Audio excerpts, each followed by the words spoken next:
Assalamualaikum warahmatullahi wabarakatuh. Selamat sore menjelang malam teman-teman. Di sini kita akan membahas mengenai suatu hal yang istimewa teman-teman, yaitu praktik asesmen digital di lingkungan sekolah, khususnya di wilayah Provinsi Jambi teman-teman.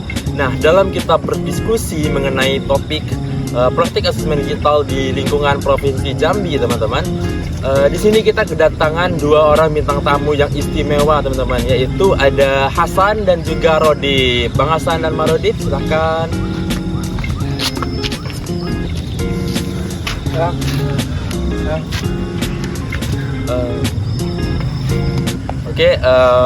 Pertama kita persilahkan kepada Bang Rodif terlebih dahulu untuk memperkenalkan dirinya, Bang. Oke, halo semuanya. Perkenalkan, di sini nama saya Rodif.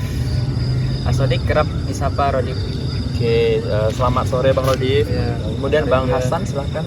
Boleh. Halo teman-teman, saya Muhammad Hasan Siddiq, akrab dipanggil Hasan. Dalam kita melakukan observasi kemarin kan yang Bang ya, tentunya kita mengalami beberapa kendala dalam proses kita melakukan observasi. Nah, saya mau ke Bang Hasan terlebih dahulu, Bang. Apa saja sih, Bang, kendala yang Abang alami ketika melakukan observasi? Jadi kendala saya itu tadi dikarenakan waktunya masih hawa-hawa Lebaran ya, hawa-hawa Idul Fitri. Jadi guru-guru tersebut masih liburan. Jadi untuk menghubungi guru tersebut, saya itu tidak melalui WhatsApp, tetapi datangi langsung ke rumah guru yang akan mau diwawancara itu. Jadi di rumah ya Bang, bukan di sekolah? Wawancaranya di sekolah, tetapi untuk mengkonfirmasi bahwa saya akan melakukan observasi itu langsung ke rumahnya. Jadi sekalian lebaran ya? Ya, betul sekali. Memang benar teman-teman, jika kita throwback ataupun kita melihat yang kemarin, bahwa memang benar jadwal observasi kita itu mepet dengan hari perayaan Idul Fitri, sehingga banyak sekali guru-guru yang tentunya menikmati masa Idul Fitrinya. Kemudian dengan waktu yang juga mepet, ketika anak sekolah sudah mulai masuk, kita pun sebagai mahasiswa juga sudah mulai masuk. Dan itu juga salah satu kendala yang juga saya alami. Nah, bagaimana jika Bang Rodif? Apa Bang kendalanya? Untuk kendala saya hampir sama dengan punya Hasan, tapi saya kayak lebih cepat ya dalam menghubungi gurunya, sehingga lebih dapat juga untuk guru yang mau diwawancara itu sudah dapat jadi sebelum hari wawancara. Jadi saya mungkin tidak ada kendala ya, soalnya guru itu sudah langsung dapat ketika saya hubungi di WA.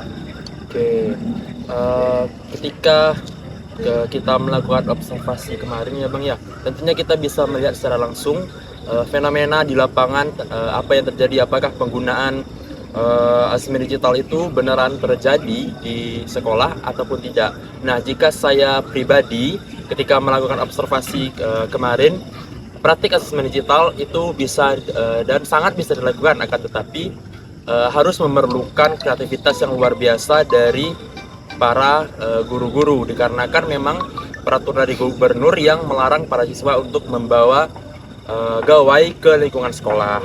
Maka dari itu, apa saja Bang Rodif praktik asesmen digital yang Abang dapatkan ketika melakukan observasi?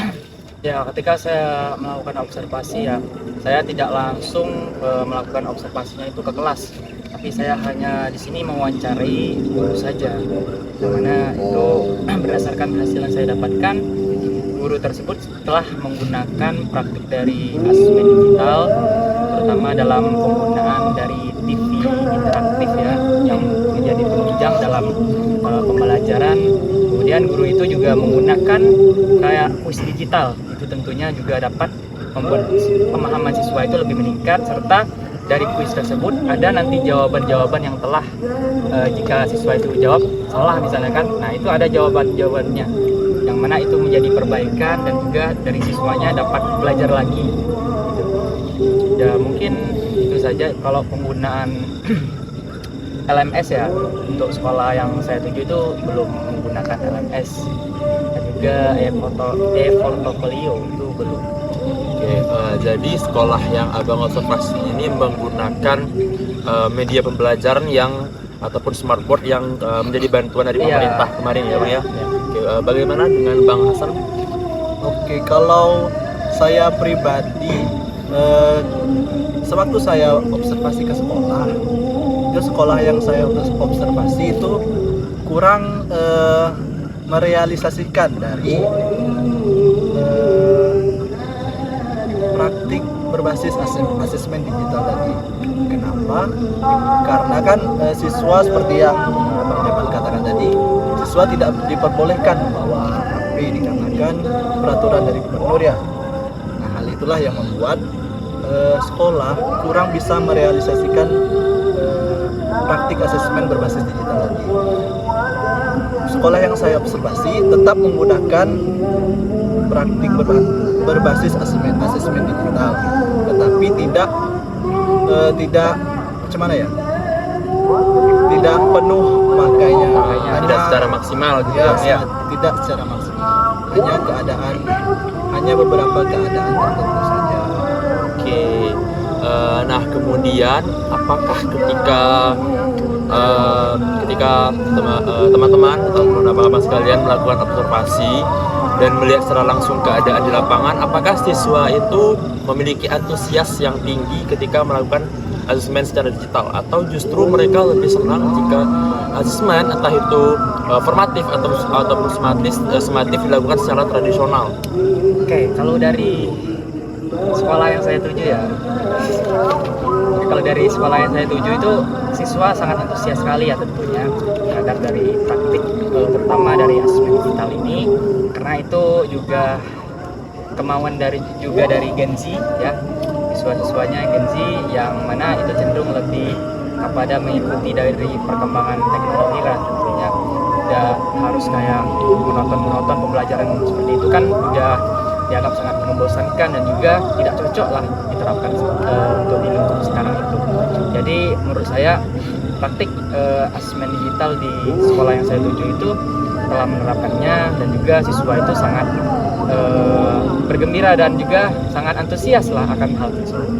Ya, sama seperti Bang Rodi, ketika saya melakukan observasi pun ternyata antusiasme yang tinggi dari para siswa itu membuktikan bahwa mereka ternyata lebih suka asesmen itu berbasis media digital dibandingkan jika menggunakan metode tradisional, karena bagi mereka jika menggunakan metode tradisional itu akan terkesan seperti deg-degan gitu, akan terkesan seperti hal yang sulit gitu. Nah, kemudian untuk Bang Hasan bagaimana Bang?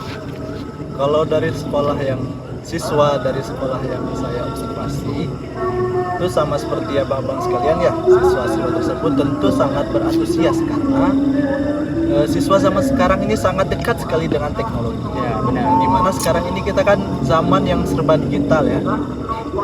Karena hal itulah siswa tersebut menyukai asesmen berbasis digital ini, karena kan menurut siswa juga seperti yang Bang Devan katakan tadi, lebih inovatif, jadi siswa lebih tertarik, tidak hanya kertas tulisan warna hitam putih, jadi dia tidak membuat tertekan. Ya, benar-benar. Jadi setelah kita melakukan perbincangan tadi teman-teman, kita dapat menarik sebuah kesimpulan bahwa ternyata praktik asesmen digital itu sangat penting dilakukan di lingkungan sekolah, akan tetapi penggunaannya perlu diawasi secara ketat agar tetap sesuai dengan jalur ataupun hal yang kita inginkan. Tentu saja penggunaan asesmen digital ini memiliki berbagai macam tantangan, dan itulah tugas kita sebagai calon pendidik untuk dapat mengatasi permasalahan tersebut. Baik itu sekolah yang saya observasi, Bang Rodi observasi ataupun Bang Hasan observasi, memiliki tantangan dan juga kesulitan yang hampir sama, sehingga dapat kita tarik sebuah kesimpulan lagi bahwa memang rata-rata sekolah akan memiliki permasalahan yang sama ataupun kondisi yang sama mengenai asesmen digital.